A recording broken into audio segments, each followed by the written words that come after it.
살인 직후 범인이 남긴 충격적인 영상.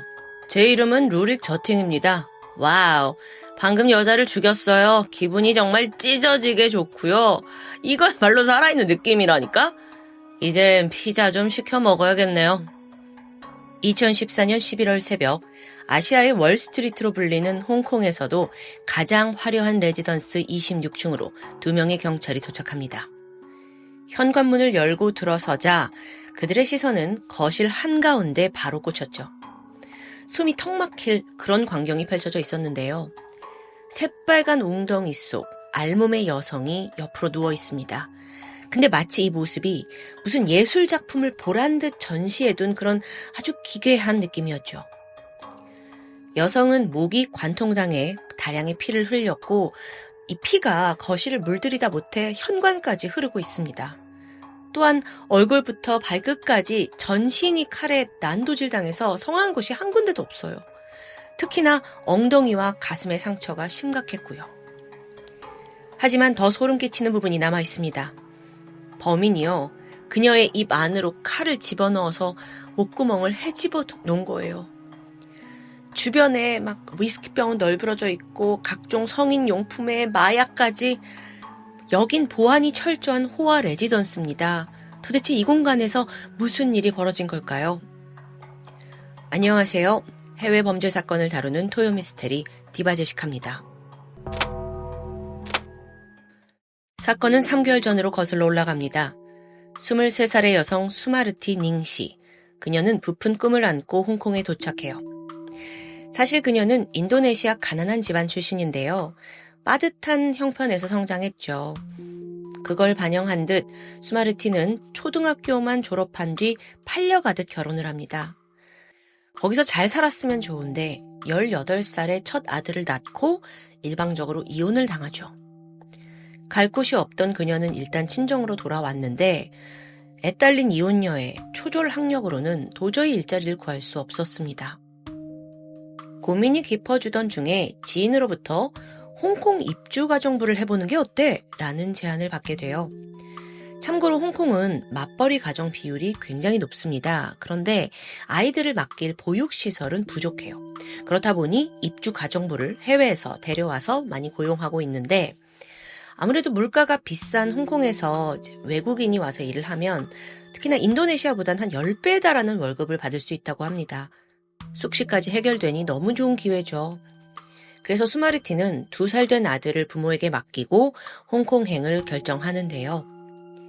그렇게 그녀는 홍콩에서 2년 8개월간 입주가정부로 일했습니다. 돈벌이 나쁘지 않았어요. 그런데 홍콩에 와보니까 더 쉽고 더 빠르게 돈 버는 방법이 있다는 걸 알게 된 거예요. 그래서 투잡을 뛰기 시작하는데 그 일이 뭐였냐면 바로 불법 성매매였습니다. 완전히 잘못된 선택을 한 거죠. 근데 어쨌든 투잡을 뛰니까 단기간에 돈은 빨리 모입니다. 그 돈은 고스란히 인도네시아 가족들에게 보내졌어요. 가족들은 사실 딸이 어떻게 돈을 버는지도 모른 채 그냥 신나서 더 큰 집으로 이사 가고 또 그녀의 아들은 맛있는 음식 먹고 따뜻한 집에서 잠을 잤겠죠. 어느 정도 생활이 안정을 이루게 되자 수마르티는 가정부를 그만두고 다시 인도네시아로 돌아갑니다. 이제는 진짜 자기 꿈을 이뤄보겠다는 생각이었던 것 같아요. 그리고 그녀는 어릴 때부터 DJ가 되고 싶었거든요. 그래서 전문 DJ 교육까지 마치게 되죠. 그런데 이 인도네시아에서는 어떤 DJ잉의 기회가 많지 않은 거예요. 그럼 어쩌지? 여기서 수마르티는 자신에게 익숙한 홍콩으로 다시 돌아가기로 결정합니다. 그래서 2014년 8월 새로운 꿈을 가지고 입주 가정부가 아니라 DJ로서 홍콩에 돌아온 거죠. 첫 3개월 정도는 관광비자로 알바를 하면서 여러 일자리를 알아볼 생각이었습니다. 그런데 이 뜻대로 되지가 않아요. 동시에 이 높은 홍콩의 물가 속에서 마냥 백수로 지내기는 불안해졌죠. 그러자 수마르티는 또다시 그곳으로 돌아갑니다. 단기간에 고수익 올리는 불법 성매매에 뛰어든 거죠. 또다시요. 그렇게 아슬아슬한 일상이 이어지던 중 10월 24일 그녀는 뜻밖의 전화를 받게 됩니다. 그 발신자는 1년 전에 딱 한 번 만났던 성매매 고객이에요. 그런데 꽤 거물급 인물이었죠. 그는 영국 출신의 29살 남성 루릭 저팅입니다. 좀 통통한 체격에 수염을 기르고 있고 뿔테 안경을 쓰고 있는데요. 이 사람 국제투자은행에 재직하던 소위 엘리트입니다. 직급도 꽤 높았고 매달 월급이 1,500만 원 이상이었다고 해요. 근데 여기에 수당과 성과급까지 합치면 더 많은 금액을 벌었을 것으로 추정되고요. 심지어 이 사람 영국에서도 상류층 집안 출신입니다. 어릴 적부터 대저택에 살았고요. 명문 사립학교에 계속 다녔어요. 학업 성적도 좋습니다. 무슨 검사를 해보니까 상위 3%에 달하는 그런 뛰어난 지능을 가진 사람으로 인정받았을 정도예요. 그렇게 성인이 된 그는 전 세계가 인정하는 명문 케임브리지 대학에 입학을 합니다. 거기서 역사를 전공했고 또 우수한 성적으로 졸업해요. 그의 앞날은 좀 누가 봐도 창창했죠. 결국 영국계 은행 바클레이스에서 커리어를 시작했고요. 이후에 또 다른 은행으로 스카우트됩니다. 그 와중에 연봉이 고공행진한 거예요. 당시에는 뱅크 오브 아메리카 메릴 린치 홍콩 지점으로 발령받아서 투자은행가로서 초고가 레지던스에 살며 남부럽지 않은 삶을 누리고 있었는데요. 사실 여기까지만 들어보면 거의 완벽에 가까운 그런 엘리트의 라이프입니다. 하지만 그런 화려함에 감춰진 그의 은밀한 비밀이 있었다면 남몰래 불법 성매매를 즐기고 있었다는 점이죠. 루릭은 하룻밤 잠자리의 대가로 100만 원을 제안합니다. 그런데 수마르티가 선뜻 수락하지 못했어요. 물론 이게 큰 돈인데도 불구하고요. 여기엔 치명적인 이유가 있는데 1년 전에 루릭을 만났을 때 이 사람이 다소 강압적으로 굴었어요. 그리고 자기 식대로 좀 거친 성관계를 요구했고요. 그래서 오죽하면 수마르티가 나 이렇게는 못하겠다 하고 받은 돈의 절반을 돌려주고 그의 집을 떠났던 기억이 있습니다. 그러다 보니까 이번에도 이상하게 굴면 어쩌지? 수마르티가 주저하는 모습을 보였습니다. 그러자 갑자기 루릭이 아주 거부할 수 없는 제안을 해요. 돈이 부족해서 그러냐? 그러면서 190만 원을 주겠다고 제시한 거죠. 거의 2배에 가까운 금액입니다. 수마르티는 흔들렸고 결국 그와 약속을 잡게 되는데 그날 밤 루릭의 집에 들어선 순간 술과 마약에 잔뜩 취해서 비틀거리고 있는 루릭이 또다시 거칠게 다가왔습니다. 수마르티도 순간 뒷걸음질 쳤지만 잠깐만 참으면 나 190만 원 벌 수 있어 라는 생각에 그 침실로 들어가게 돼요. 그런데요, 걱정과 달리 좀 생각보다 평범한 잠자리가 이어졌어요. 그래서 그 사이에 이 남자가 좀 변했나? 수마르티는 점점 긴장을 풀게 되죠. 그런데 바로 그때 갑자기 루릭의 표정이 돌변합니다. 차가운 눈빛에 입가에 기괴한 웃음이 돌더니 그대로 주먹을 쥐고 그녀의 배를 강하게 가격한 거예요. 수마르티가 막 컥컥거리면서 정신을 못 차리고 있는데 이때 루릭이 아주 충격적인 말을 꺼냈죠. 너 내 취미가 뭔 줄 알아?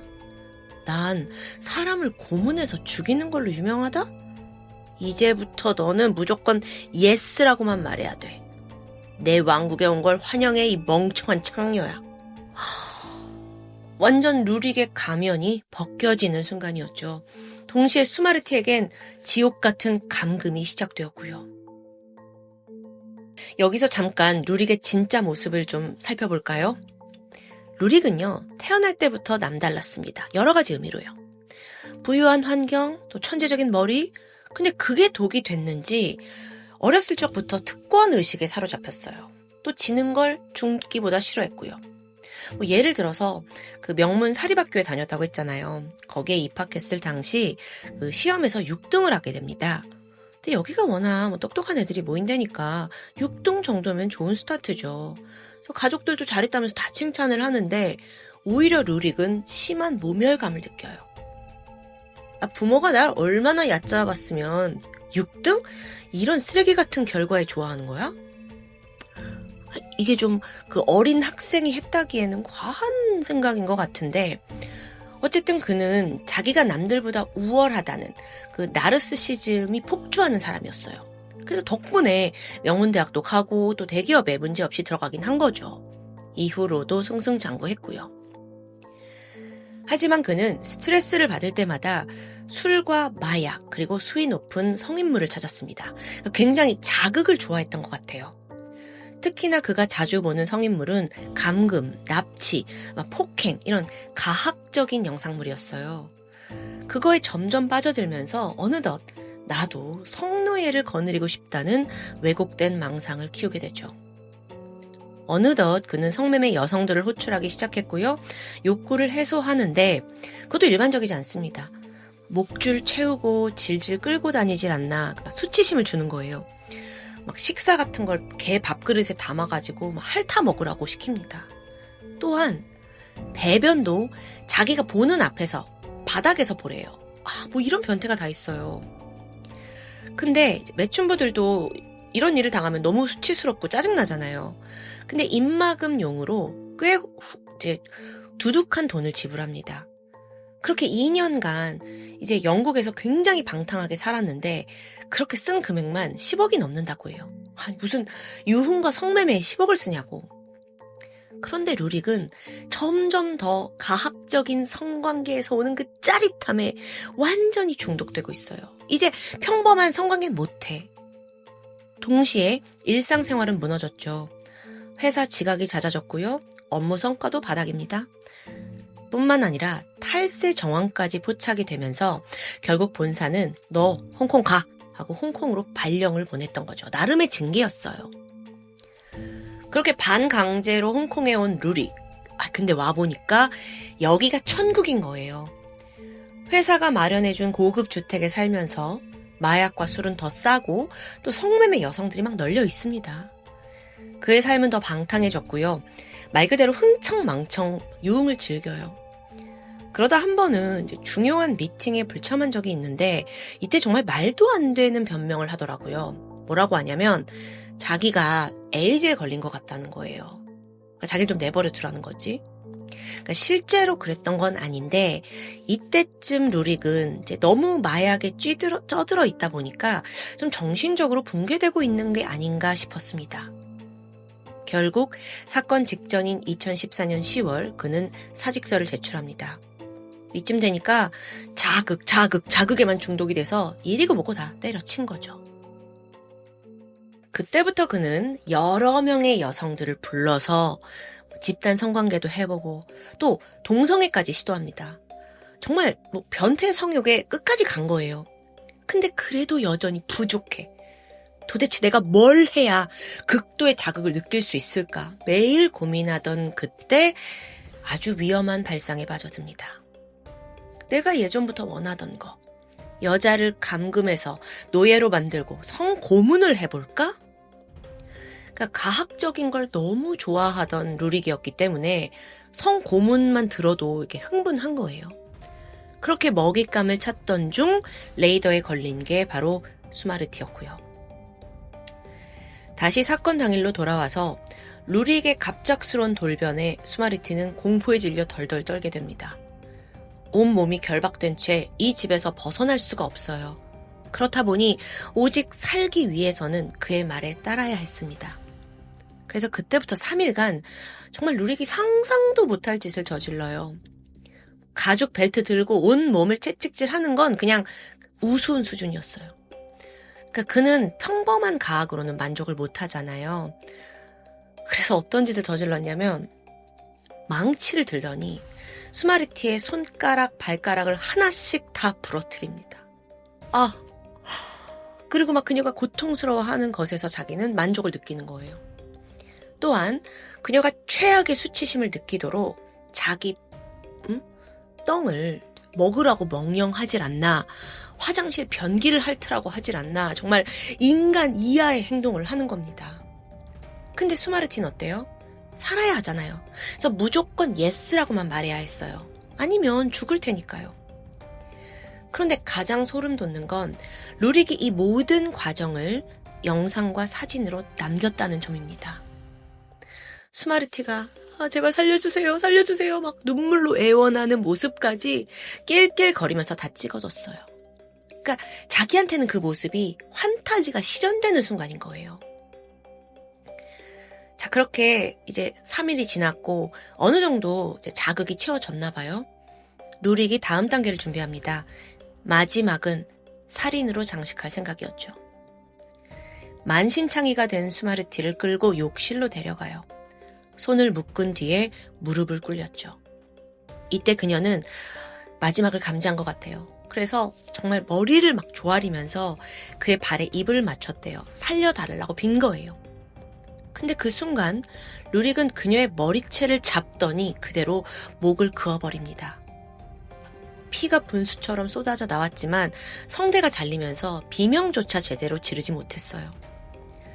수마르티는 쓰러졌고 루릭은 그걸 지켜보면서, 그걸 관찰하면서 술과 마약을 즐깁니다. 당연히 이 모습 다 영상으로 찍어뒀고요. 그런데 루릭이 지금보다 더한, 정말 인생에 한 번도 경험하지 못한 최고의 자극을 또 느끼고 싶었나 봐요. 그래서 칼을 움켜쥔 채 그녀의 머리채를 잡고 목 깊숙이 칼을 찔러 넣습니다. 이게 얼마나 깊었냐면 척추까지 닿았을 정도예요. 이때 루릭이 느낀 쾌감은 최고조였죠. 그러니까 고통에 몸부림치면서 죽어가는 그녀가 눈앞에 있잖아요. 이걸 또 그냥 두지 않았고 마치 장난감을 다루듯이 몸을 이리저리 돌려가며 막 사진을 찍어댑니다. 이때 찍은 사진이 몇 장인 줄 아세요? 무려 1000장이에요. 결국 수마르티는 버티지 못하고 과다출혈로 사망합니다. 루릭의 기괴한 행동은 아직 끝나지 않았어요. 이번에는 핸드폰을 들더니 브이로그를 찍듯 자기 자신을 촬영합니다. 제 이름은 루릭이에요? 와, 방금 여자를 죽였어요. 기분이 정말 찢어지게 좋아요. 내 인생의 걸작을 소개합니다. 여기 보세요. 제가 방금 죽인 여자라니까요? 너무 멋지지 않나요? 미쳤냐고요. 그러니까 영상 속의 루릭은 그냥 광기 그 자체예요. 광기. 막 이 칼로 피해자 몸을 그어가면서 장난치고 막 성기를 막 보여주면서 낄낄거리고 마지막엔 이런 멘트도 날립니다. 제가 조만간 영국으로 돌아가서 여자들을 다 지하실에 납치하고 성노예로 만들어서 잡아먹을 거예요.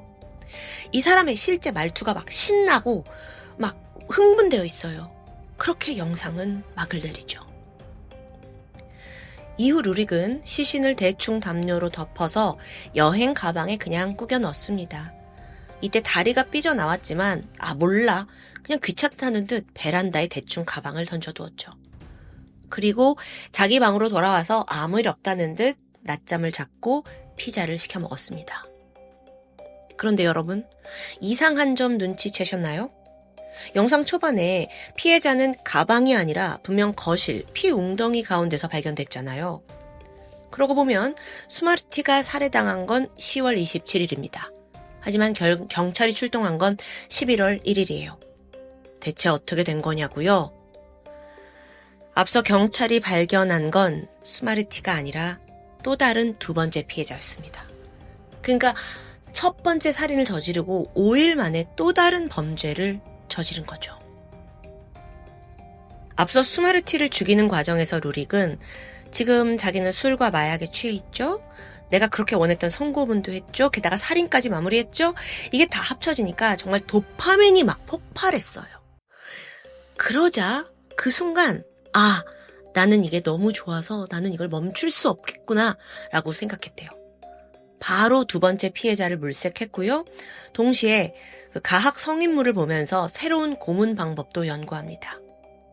이번에는 사포로 피부를 다 갈아버릴 생각이었죠.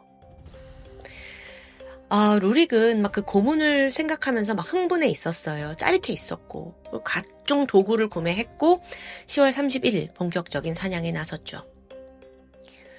두 번째 피해자는 26살의 인도네시아 여성 세넹 무지아 씨였습니다. 이번에도 거액의 매춘 금액을 제시하면서 집 안으로 끌어들여요. 하지만 예상 못한 변수가 있었습니다. 앞서 스마르티는 좀 온순하고 순종적이었고 말 잘 듣는 장난감거리가 되어줬잖아요. 그런데 이번에 세냉은 결코 순순히 당하지 않는 거예요. 격렬하게 막 반항을 하더니 루릭의 얼굴 핥히고 비명 지르고 머리 잡고 막 끝까지 싸우는 거죠. 루릭도 상당히 당황했어요. 또 막 몸싸움까지 벌어지면서 이 여자 쉽게 제압하기 힘들겠다라는 생각이 들었거든요. 그러자 루릭은 근데 내가 이 여자 살려둘 필요가 있어? 바로 주방에 가서 칼을 꺼냈고 도망치는 세냉의 엉덩이에 칼을 찔러 넣습니다. 쓰러진 그녀를 보면서 황홀감을 느끼던 루릭은 그녀의 목을 잘랐고요. 이후에 펼쳐진 상황은 너무 잔혹해서 여러분의 상상에 맡기려 합니다. 이번에도 루릭은 죽어가는 그녀 모습을 핸드폰으로 촬영했습니다. 심지어 목 안에 칼을 찔러 넣고 낄낄거렸죠. 근데 기괴한 행각은 끝나지 않습니다. 갑자기 이메일을 켜더니 부재중 할 때 자동으로 전송되는 문구를 막 작성해요. 저는 무기한 자리를 비웁니다. 긴급한 문의는 미치지 않은 새끼들한테 연락하세요. 신한테 연락해도 되지만요. 아마도 악마가 받을 거예요. 그러니까 회사에 나는 일 못 간다. 이게 이제 뭔 소리야 이게 지금. 완전 미친놈이죠. 지금 사실 이미 퇴직도 한 상태고 사직서 낸 상태인데. 그러니까 완전히 정말 정신이 그냥 붕괴된 것 같아요. 루릭은 그 이후로도 한참 동안 피해자의 몸을 가지고 놀았습니다. 동시에 술과 마약도 그냥 멈추지 않고 계속했어요. 그러다가 새벽 4시 경찰에 직접 신고 전화를 겁니다. 근데 얘가 이미 약 기운에 막 횡설수설해요. 근데 여기 죽은 사람 있어요. dead body. 이 말만 반복을 한 거예요. 도대체 이 사람 무슨 사고의 흐름인지는 모르겠지만 어쨌든 신고를 받고 경찰이 도착했더니 이 시신을 마치 전시하듯 이렇게 거실 한가운데에 둔 거죠. 그런데요, 이때 그는 어쩌면 자기가 여태까지 저지른 살인을 누군가에게 자랑하고 싶었던 심리가 있었던 것 같아요. 그래서였는지 사실 그는요, 이제 경찰이 현장에 왔어요. 너무 참혹하니까 이들도 놀라고 있죠. 근데 한쪽에서 술을 마시면서 그들을 유심히 관찰합니다. 저렇게 놀랐네. 그래 놀랄만 하지. 야, 너 눈도 못 뜨겠지? 이런 식으로 관찰하는 거예요. 마치 자기의 트로피를 자랑하듯. 경찰은 그를 즉각 체포했고 쓰러진 여성의 시신을 수습했는데요. 동시에 베란다에서 가방에 들어있던 첫 번째 피해자 스마르티의 유해도 수습합니다. 이미 부패가 어느 정도 진행되고 있었어요. 또한 그의 핸드폰을 압수했는데 여기서 자그마치 43개의 영상과 2000장의 사진이 발견됩니다. 증거를 확인해야 되잖아요. 그래서 그걸 일일이 경찰이 확인하게 되는데 그걸 보는 와중에도 경찰 또한 구역질을 참지 못했다고 해요. 그래서 실제로 이 사건에 관여했던 형사들은 정신적인 그 고통을 또 호소할 정도로 심각한 트라우마를 경험합니다. 한편 경찰에 체포된 루릭은 너무도 태연했어요. 오히려 뭐라고 하냐면 이 모든 건 거대한 연극이래요. 자기가 마치 무슨 성공한 연극의 감독이라도 된 듯 제 연극 잘 보셨죠? 막 이를 환하게 보이고 웃고 있는 거죠. 여기에 더해 경찰 조사에서 또 다른 소름 끼치는 행각을 보여주는데요. 네네 형사님. 제가 한 짓은 인간이 할 짓이 아니죠. 근데 형사님은 사람한테 개처럼 짖으라고 해본 적 있어요? 없죠. 몇 대 때리니까 막 그냥 내 발로 기어다니면서 변기까지 했었다니까요. 진짜 그걸 나 혼자 본 게 너무 아까워. 나 미치겠어요. 저도요, 설명을 하면서, 이런 사람이 있을 수 있어요? 진짜? 아니, 무슨 정신병원에서 튀어나온 사람이 내가 말을 안 해. 이 사람 엘리트에 엘리트. 투자은행에서 일하던. 근데, 실제 면모는 정말 인간 사냥꾼을 즐기고 있던 거죠. 그래서 자기가 고문할 때 얼마나 즐거웠는지 막 경찰들한테 신나서 얘기를 하니까, 형사들도 그냥 혀를 내둘렀습니다. 여러분, 이 사건이 워낙 잔인했기 때문에, 또 증거들이 너무 적나라하게 남아있었기 때문에 재판 준비도 험난했어요. 왜냐면 배심원단이 필요하잖아요. 근데 이 증거물들이 경찰도 감당하기 어려울 정도로 가혹하고 참혹했거든요. 그러니까 배심원들이 나 그거 보고 싶지 않다, 나 그 재판 못 가겠다 한 거예요. 그래서 2배의 수당, 여러 혜택 막 다 제안을 했죠. 그래도 2년 동안 모이지 않았습니다. 그래서 2년간 재판이 지연되었고 마침내 엄선된 7명의 배심원이 선별이 되어서 루릭이 그들 앞에 서게 됩니다. 2016년 마침내 법정에 등장한 루릭. 그런데 그 모습에 또 한 번 사람들이 충격을 받아요.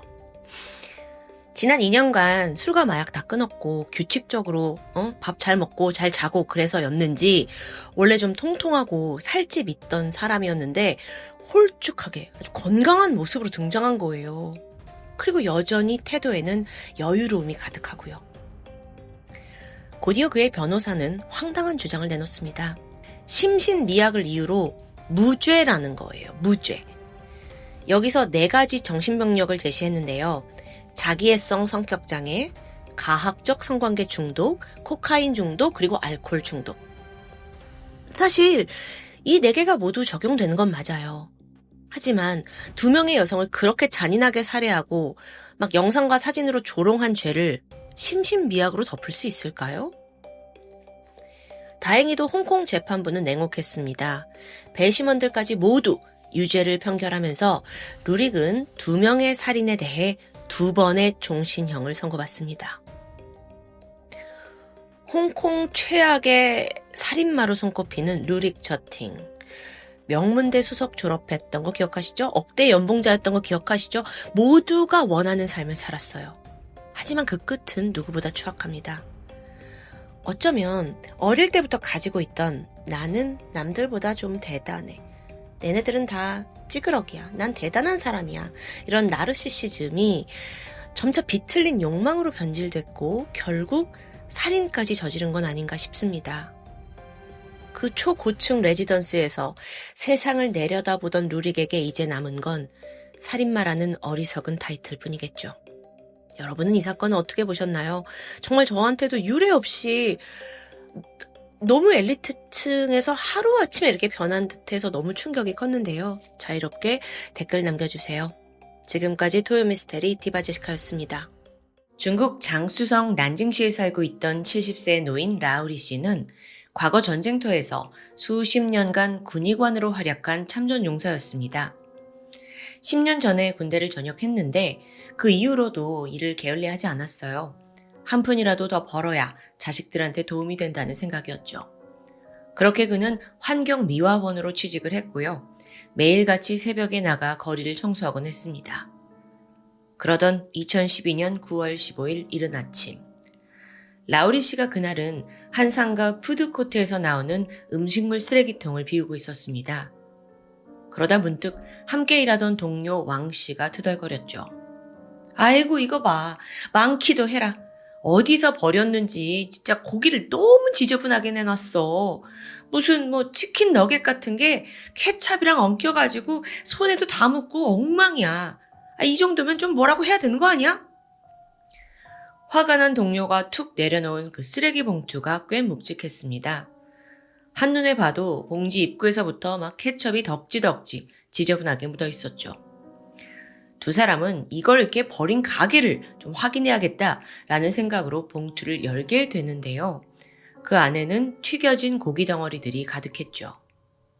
그런데 순간 라우리 씨가 다소 섬뜩한 기분이 들었습니다. 이 튀김 옷이 너덜너덜 벗겨진 고기 단면이 눈에 들어왔는데 이게 일반적인 닭고기가 아니더라고요. 그 질감과 색깔이 묘하게 낯익은 느낌이랄까요? 과거 라우리 씨는 군 복무하던 시절에 포탄에 맞아서 찢겨진 인체 조직을 수없이 목격했습니다. 그 중에는 포탄의 열기로 익어버린 살점도 있었죠. 그런데 지금 눈앞에 이 고기 조각이 마치 그 허벅지 살점과 너무도 흡사하다라는 생각이 든 거예요. 아니 근데 아무리 그래도 그렇지 이런 도시 한복판에서 조리된 인육이 버려졌을까 싶었어요. 불길한 예감을 떨쳐낼 수 없었죠. 그는 경찰에 전화를 걸게 됩니다. 그리고 잠시 후 의문의 고기 덩어리들을 경찰이 모두 수거했고 정밀 감정에 들어갑니다. 그 결과가 충격적이었죠. 튀겨진 치킨 너겟이라고 생각했던 그 조각들이 인간의 살점이라는 결과가 나온 거예요. 자, 이 결과가 나오고 나서 즉각 난징시 경찰은 발칵 뒤집어졌습니다. 강력반을 중심으로 해서 특별수사본부가 꾸려졌고 수사팀은 푸드코트 일대를 샅샅이 뒤지기 시작했죠. 쓰레기통, 음식물 쓰레기, 하수도까지 전부 조사했어요. 그러자 곳곳에서 조각들이 쏟아집니다. 장기와 피부 조직을 비롯해서 여성의 잘린 성기, 손가락까지 수백 개에 이르러요. 이게 대부분 튀겨진 상태로 케첩이 묻어 있었고요. 또 그 와중에 얼렸다가 해동한 흔적도 보입니다. 뒤이어 심도 있는 DNA 분석, 그리고 부검을 진행한 결과 시신 조각들이 모두 한 사람 것으로 판명됩니다. 더 구체적으로는 키 165cm, 마른 체격을 가진 20대 초반 여성으로 추정이 되었죠. 이 시신을 토막낼 때 칼과 톱을 이용한 것 같아요. 근데 절단면이 눈에 띄게 거칠더라고요. 즉 범인이 해부학적인 지식은 없는 것으로 판단이 되죠. 일단 여기까지 파악한 경찰은 죽은 피해자가 그래서 누군지 그걸 찾아 나섭니다. 그런데 머지않아 벽에 부딪히고 말죠. 최근 1년간 이 난징시에서 20대 여성의 실종 신고 자체가 전무했기 때문이에요. 그래서 안 되겠다. 범위를 넓혀서 지난 3년간 실종된 20, 30대 여성 60명을 전수조사했고요. 또 가족들과 DNA까지 대조를 하게 되는데 일치하는 사람이 나오지 않습니다. 급기야 상하이와 안우이성까지 확인을 다 하는데 성과가 없어요. 이쯤 되니까 오히려 이 피해자가 가족과 꽤 오랜 시간 단절이 돼서 살아왔다는 감이 들었어요. 그러니까 실종 신고조차 되지 않았던 거죠. 그래서 유흥업소, 노래방, 인력 파견 업체, 심지어 가출 청소년 보호시설까지 범위를 넓히게 돼요. 근데 이마저도 실패로 돌아가고 말았습니다. 결국 별 수 없이 경찰은 범인을 추적하는 방향으로 초점을 돌리게 됩니다. 우선 시신이 발견된 이 푸드코트에는 약 40여 대의 CCTV가 설치되어 있었습니다. 근데 여기가 야시장과 더불어서 늦게까지 운영하는 식당들이 밀집하던 곳이에요. 새벽까지 수많은 인파가 오고 가고 있었죠. 그만큼 경찰 입장에서는 범인을 특정하기가 여간 쉽지 않아요. 너무도 이게 많은 사람이 돌아다니니까요. 그래서 경찰도 크게 마음을 먹고 영상 하나하나 한 명 한 명 꼼꼼하게 확인하던 그때 한 남성이 반복적으로 포착되는 걸 감지합니다. 새벽 2시에서 4시 사이 이 CCTV 사각지대 주변에서 검은 우비를 입고 마스크와 모자를 눌러쓴 채 손에 비닐봉지를 든 남성이 몇 번씩 지속적으로 보이는 거예요. 근데 안타깝게도 화질이 좋지 않아요. 그래서 얼굴 식별이 어려웠거든요. 경찰이 이걸 정말 0.1초 단위로 프레임을 끊어가면서 분석을 했죠. 그렇게 꽤 오랜 시간이 지난 끝에 범인이 키 170cm 정도의 왼손잡이고 걸음걸이가 빠른 편이고 약간 허리가 굽어져 있다라는 특징을 발견합니다. 근데 여러분, 이 정도만으로 용의자를 찾을 수 있을까요?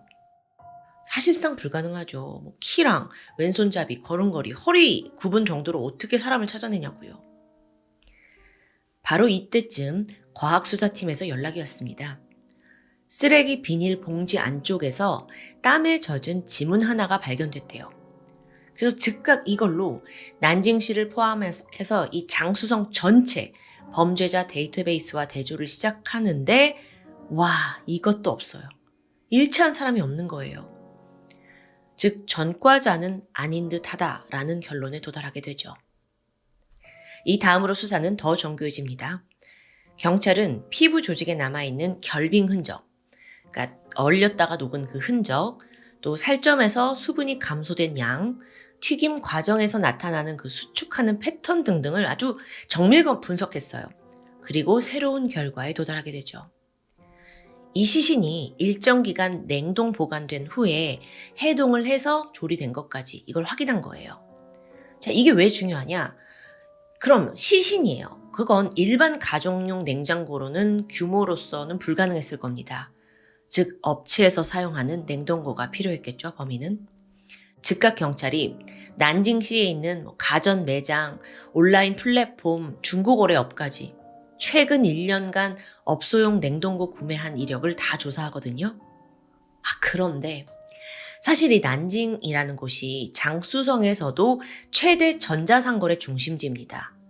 그러니까 매달 수천 대 냉동고가 거래돼요. 온라인 거래는 실명 추적이 또 힘들고 중고 거래는 현금으로 직거래를 보통 하잖아요. 그 흔적이 나오질 않았죠. 사실 수사팀이 하루에 평균 20시간씩 수사에 매달렸다고 합니다.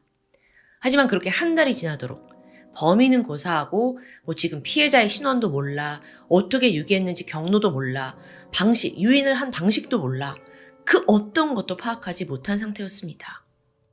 그렇게 시간이 하염없이 지나가서 1년 8개월이 지나버렸고요.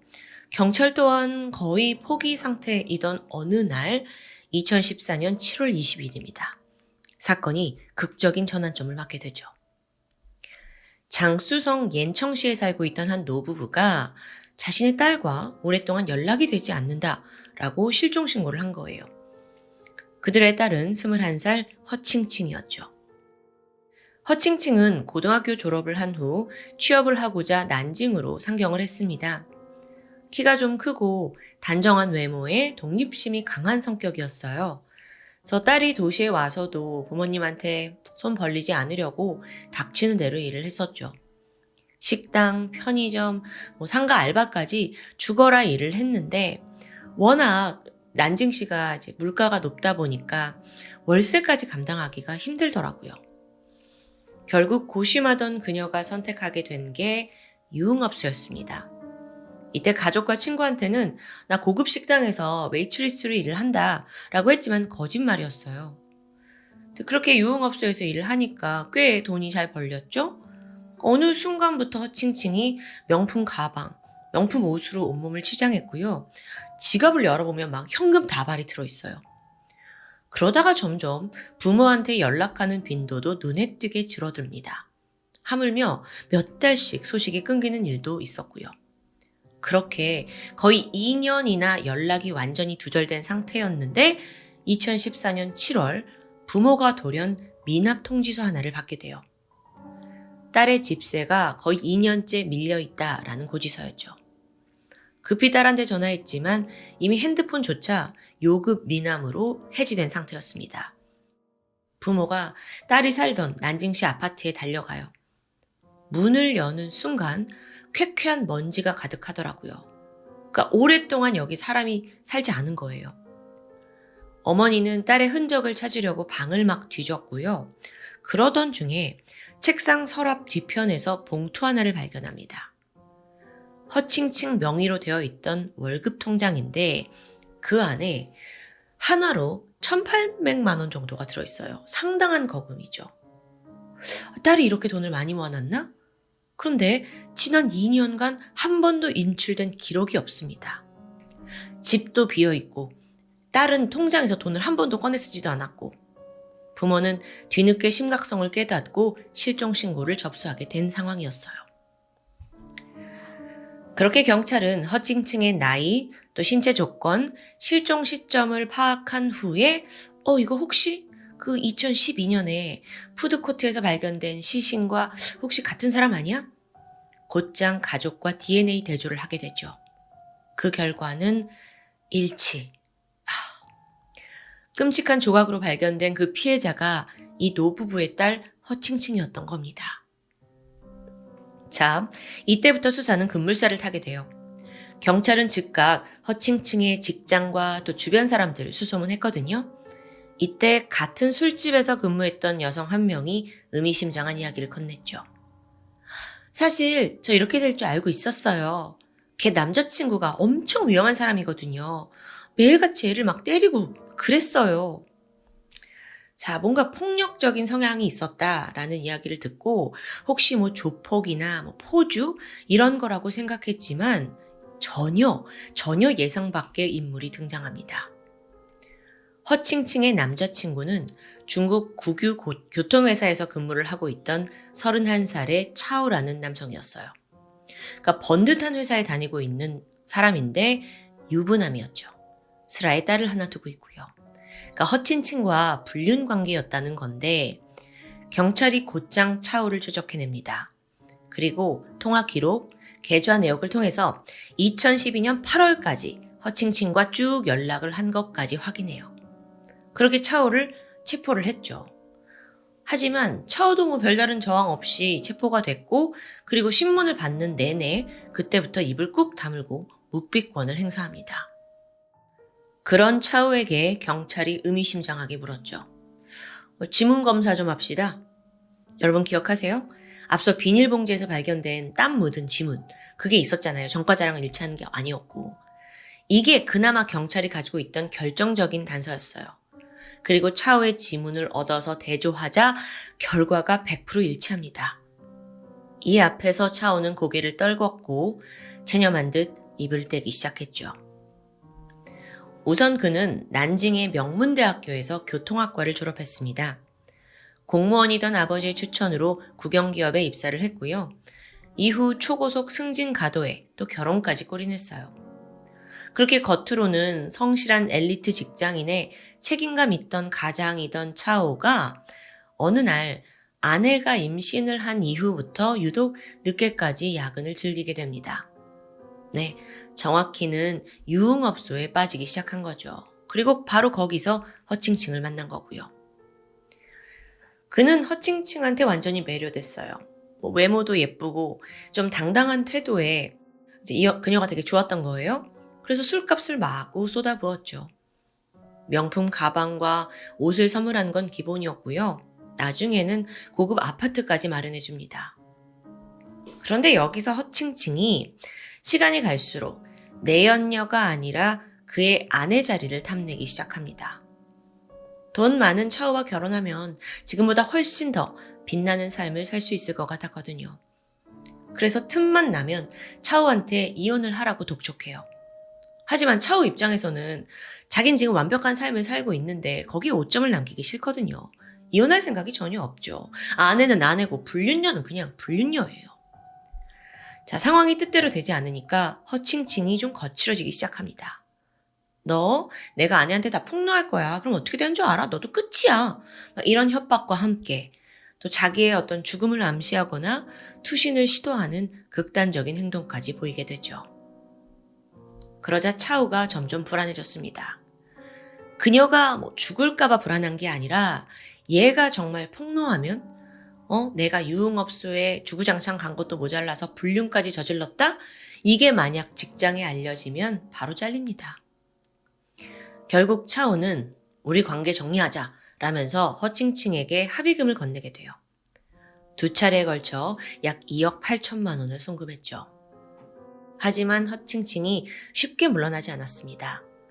배신감 때문인지 아니면 돈을 더 뜯어내겠다는 생각인지 아예 이때부터 2억 8천만 원 가지고는 안 되겠다. 더 많은 현금을 내놔라 하면서 협박하기 시작했죠. 그러던 2012년 8월 중순입니다. 돌연 허칭칭에게서 전화가 왔어요. 그 당시에 두 사람의 관계가 별로 좋지 않아서 연락도 좀 뜸할 때였는데 전화가 온 거예요. 나 발목 다쳤어. 우리 집에 좀 와줘. 그렇게 아침 10시 차오가 아파트에 도착해보니 허칭칭은 침대에 누워 있었습니다. 잠시 후 두 사람은 언제 그랬냐는 듯 아침 식사를 같이 먹으면서 그 찰나의 평온함을 즐기게 돼요. 근데 분위기가 이렇게 좀 좋아지니까 허칭칭이 또 떼를 쓰기 시작했죠. 빨리 나한테 돈을 보내던지 아니면 이혼하고 나한테 오던지 선택해. 안 그러면 나 지금 당신 아내한테 전화할 거야. 이러는 거예요. 핸드폰 빼앗고 옥신각신 몸싸움이 벌어졌습니다. 그 과정에서 차오가 허칭칭을 제압하려고 몸 위로 올라타게 되는데 거의 이제 그녀가 꼼짝 못하는 그런 자세였어요. 근데 순간 차오가 그동안 눌러왔던 분노가 터져버린 거예요. 내연녀 주제에 돈과 이혼까지 요구해? 내가 할 만큼 했잖아. 하면서 갑자기 허칭칭의 목을 졸랐고 머지않아 그녀의 몸은 축 늘어졌습니다. 허칭칭의 숨이 완전히 끊어진 후에야 차오가 내가 무슨 짓을 저질렀지? 하고 정신이 돌아와요. 근데 이미 허칭칭은 숨이 끊어졌어요. 그 순간의 결정 때문에 그는 살인마가 된 거죠. 그렇다면 내가 살인마? 여태 쌓아온 커리어, 가정 한순간에 잃게 될 거예요. 그는 잠시 자리에 주저앉아서 자수를 할지 도피를 할지 고민합니다. 하지만 정작 여기서 그가 선택한 건 다른 방법이었어요. 그는 바로 회사에 전화를 걸어서 병가를 냈고요. 그날 오후 내내 수많은 쇼핑을 했습니다. 대형 냉동고를 샀고 마체테, 칼, 톱, 비닐랩, 시신 처리에 필요한 것들을 구매한 거예요. 그리고 다시 허칭칭의 아파트로 돌아와서 해체 작업을 시작합니다. 일단 몸을 부위별로 잘라서 덩어리를 냉동고에 보관했어요. 그리고 며칠 후에 다시 이 집에 와요. 그것을 꺼내서 더 잘게 잘랐고 냉동고에 다시 넣어둡니다. 그러니까 매일매일 이 집에 와가지고 조금씩 잘라서 넣어놓고 그렇게 2주에 걸쳐 시신을 해체하게 된 거죠. 하지만 이제 이걸 어떻게 버려야 하지? 그는 결국 음식물 쓰레기로 위장하기로 결정합니다. 튀김옷을 샀고 잘게 자른 조각에 튀김옷을 입혀서 하나하나 마치 치킨 너겟처럼 보이게 튀겨낸 거예요. 그리고 그 위에다 다시 케찹을 막 뿌려가지고 마치 길거리 음식이 버려진 마냥 위장을 한 겁니다. 이거 하루 이틀 걸리는 일이 아니었어요. 정말 모르는 사람이 아파트에서 요리를 하고 있는 차오를 보면 그냥 치킨 너겟을 정성 들여서 만드는 줄 알았겠죠.